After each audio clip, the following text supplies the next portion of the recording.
Social media खोलते ही सबसे पहले क्या दिखता है? कहीं गालियाँ, अरे बहनचोद। गाली? कहीं चीप जोक्स क्या बात कर रहे हो? अरे सबकी फेवरेट गाली होती और कहीं ऐसी रील्स जो देखने के लायक भी नहीं होती। जो सोशल मीडिया एक समय पर लोगों को कनेक्ट करने का काम करती थी, आज वही जगह वल्गैरिटी, अब्यूसिव कंटेंट से भर चुकी है। इंस्टाग्राम रील्स हो या फेसबुक रील्स या यूट्यूब शॉर्ट्स, हर जगह यही ट्रेंड बनता जा रहा है। पर सोचो, हम हर दिन इतना कंटेंट कंज्यूम करते हैं और धीरे धीरे हमारी सोच और सोसाइटी पर इसका क्या असर पड़ रहा है? क्या हमने कभी नोटिस भी किया है, या सिर्फ हम स्क्रॉल करते जा रहे हैं? हर स्वाइप, हर लाइक, क्या ये सिर्फ एक एंटरटेनमेंट का सोर्स है या एक ऐसी रियलिटी जिसे हम भुलाते जा रहे हैं? देखिए, इन सबसे पहले हमें ये जानना ज़रूरी है कि सोशल मीडिया और मोबाइल की शुरुआत कैसे हुई। आज से लगभग 180 साल पहले 1844 में एक साइंटिस्ट और आर्टिस्ट सैमुअल मॉर्स ने दुनिया को एक ऐसा डिवाइस दिया जिसने कम्युनिकेशन का तरीका ही बदल दिया, टेलीग्राफ। जी हाँ, वही सैमुअल मॉर्स जिन्होंने मोर्स कोड का इन्वेंट किया। आज भी कई जगह मोर्स कोड का यूज़ किया जाता है, मेनली एविएशन, मैरीटाइम कम्युनिकेशन और इमरजेंसी सिग्नल्स में। पायलट्स और शिप्स अभी भी डिस्ट्रेस या अर्जेंट सिग्नल्स भेजने के लिए मोर्स कोड का ही यूज करते हैं। मतलब 180 साल पहले जो सिस्टम स्टार्ट हुआ था, आज भी वही प्रैक्टिकल लाइफ में जिंदा है।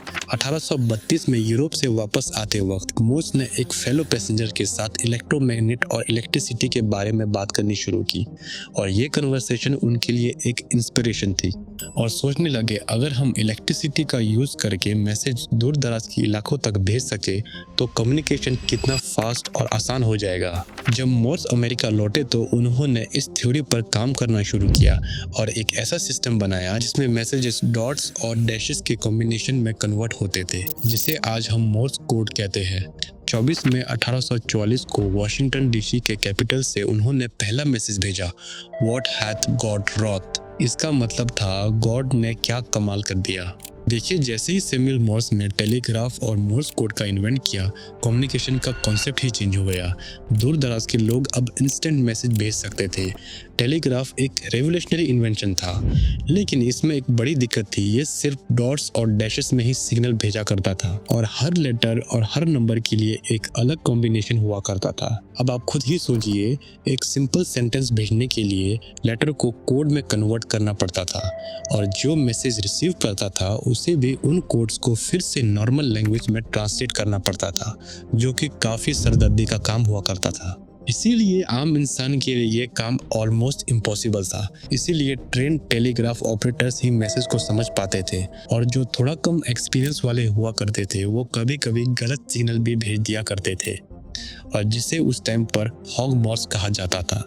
देखिए, ऐसे में बहुत सी दिक्कतें आ रही थी, और इसी इशू को सॉल्व करने के लिए 1871 में अलेक्जेंडर ग्राहम बेल ने हार्मोनिक टेलीग्राफ प्रोजेक्ट पर काम करना शुरू किया। एक ऐसा डिवाइस जिसमें एक ही वायर पर मल्टीपल मैसेजेस भेजे जा सकते हैं, और इसका कॉन्सेप्ट था डिफरेंट फ्रिक्वेंसीज का यूज करके एक ही वायर पर अलग अलग मैसेजेस को भेजना। बेल इसे मल्टीपल टेलीग्राफ भी कहते थे। शायद बेल को उस समय इसका अंदाज़ा भी नहीं था कि उनका ये इन्वेंशन ह्यूमन सिविलाइजेशन को एक नई दिशा में लेके जाने वाला था। ये डिवाइस तो था ही रेवोल्यूशनरी, मगर इसके एक्सपेरिमेंट में बेल को एक नया आइडिया आया। अगर हम साउंड को इलेक्ट्रिकल सिग्नल्स में कन्वर्ट कर सके तो दूरी की प्रॉब्लम सॉल्व की जा सकती है, और वो इसमें कामयाब भी हो जाते हैं। 10 मार्च 1876 को बेल ने अपने असिस्टेंट थॉमस वॉटसन को पहली बार टेलीफोन पर कॉल की और कहा, mister Watson, come here, I want to see you. Watson, come here. I want to see you. I heard you. I heard what you said. What did I say? You said ये words पहली बार clearly wire के through transmit हुए थे। दुनिया हैरान रह गई थी, आवाज वायर के थ्रू ट्रेवल कर रही थी। लेकिन एक प्रॉब्लम थी, ये सिर्फ एक फिक्स जगह पर ही काम करता था। अगर आप घर या ऑफिस से बाहर निकल जाते थे तो आपका कम्युनिकेशन ब्रेक हो जाता था, और इसी लिमिटेशन को तोड़ने के लिए शुरू हुआ वायरलेस कम्युनिकेशन का सफर। 1940 में कार बेस्ड रेडियो फोन्स आए, जो सोल्जर्स और हाई ऑफिशियल्स ही यूज किया करते थे। लेकिन ये बड़े, हैवी और लिमिटेड रेंज वाले थे। आम लोगों के लिए ये प्रैक्टिकली यूजलेस थे। और देखिए फिर आया वो दिन जिसने हिस्ट्री ही बदल दी। 3 अप्रैल 1973 मोटोरोला के इंजीनियर मार्टिन कूपर ने दुनिया को पहला हैंडहेल्ड मोबाइल दिया और उससे कॉल किया। इंटरेस्टिंग बात ये थी कि उन्होंने ये कॉल अपने राइवल बेल लैब्स के इंजीनियर को की थी। देखिए ये फ़ोन उस समय 1 किलो का हुआ करता था और इसकी बैटरी सिर्फ 25 से 30 मिनट ही चला करती थी। प्राइस लगभग $4000 था। फिर भी ये एक रेवोल्यूशन था क्योंकि यहीं से मोबाइल का एरा स्टार्ट हुआ। 1983 में मोटोरोला का डायनाटेक 8000X कमर्शियली लॉन्च हुआ और यहाँ से दुनिया बदल गई। जहाँ वेस्टर्न वर्ल्ड वायरलेस कम्युनिकेशन पर काम कर रहा था, मगर वहीं इंडिया में 1980 से 2000 तक एसटीडी पीसीओ लैंडलाइन ही इंडिया का सबसे बड़ा कम्युनिकेशन लाइफलाइन था।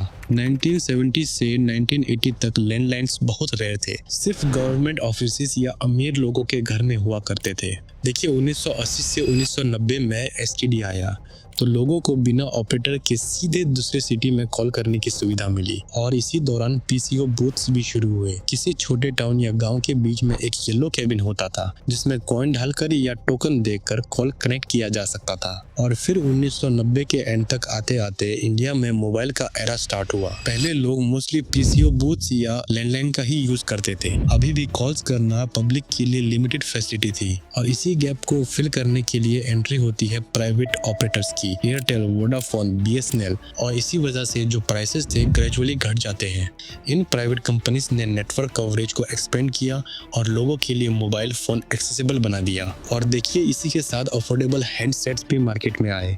नोकिया और मोटोरोला जैसे फोन्स ड्यूरेबल, सिंपल और लॉन्ग बैटरी के साथ आए और नोकिया 1100 तो लोगों के बीच में बहुत पॉपुलर हुआ। ये फोन्स अर्बन और सेमी अर्बन दोनों ही लोग अफोर्ड कर सकते थे। और फिर सबसे बड़ा गेम चेंज हुआ प्रीपेड सिम लॉन्च होने के बाद। पहले लोग मोस्टली पोस्ट पेड प्लान्स का ही यूज करते थे जो एक्सपेंसिव और इनकन्वीनियंट था। तो जैसे ही प्रीपेड सिम लॉन्च हुई, चाहे स्टूडेंट्स हो या रूरल यूजर्स इजीली अपने बजट के हिसाब से फोन चला सकते थे और धीरे धीरे ये एक स्टेटस सिंबल बन गया था। बिजनेसमैन, स्टूडेंट्स और यूथ सबके लिए ये जरूरी हो गया था क्योंकि ये इजी टू कनेक्ट था। और इसी टाइम पे टावर और बीटीएस नेटवर्क एक्सपेंड किए गए।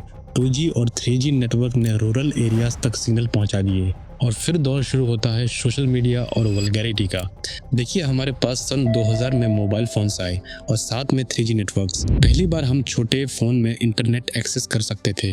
ईमेल, ब्राउजिंग और वीडियो देखना एक लग्जरी एक्टिविटी से नॉर्मल एक्टिविटी बन गया था।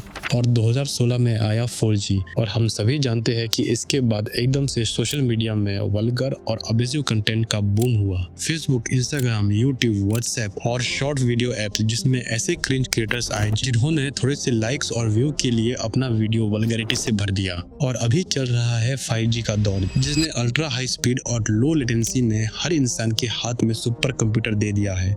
अब कोई भी कंटेंट चाहे पॉजिटिव हो या नेगेटिव 1 सेकंड में हम तक पहुंच जाता है। ये एक्सेसिबिलिटी अमेजिंग है, लेकिन इसके साथ ही वल्गर कंटेंट का एक्सप्लोजन भी बहुत तेजी से हुआ है। आप लोग खुद ही महसूस करते होंगे, इंस्टाग्राम, फेसबुक, यूट्यूब खोलते ही सबसे पहले आपके सामने रील्स आती है जिसमें एक लड़की होगी, क्या कोई गाली दे रहा होगा या कोई ऐसा क्रिंज कंटेंट जिसको देखकर आपका दिमाग खराब हो जाए। ये कंटेंट फैल रहा है एल्गोरिथम की वजह से। हर प्लेटफॉर्म ऐसे कंटेंट को प्रमोट करता है जिसमें ऑडियंस रिटेंशन ज्यादा हो, चाहे वो सेफ हो या नहीं, वल्गर हो, अब्यूजिव हो, चाहे कितना ही क्रिंज क्यों ना हो। ऐसे क्रिंज कंटेंट्स को भी पता है कि अगर ऐसा कंटेंट बनाएंगे तो ऑडियंस रिटेंशन ज्यादा मिलेगा और इसीलिए ये लोग इतना क्रिंज कंटेंट शेयर करते हैं। और इन्हीं वल्गर कंटेंट का इम्पैक्ट हमारे समाज पर, लाइफस्टाइल पर इतना बुरा हो रहा है, हमारी मेंटल हेल्थ डिस्टर्ब हो रही है, एंजाइटी, डिप्रेशन और एडिक्शन केसेस बढ़ रहे हैं। साइबर बुलिंग और सेक्सुअल कंटेंट की वजह से सुसाइड केसेस आए दिन रिपोर्ट किए जा रहे हैं।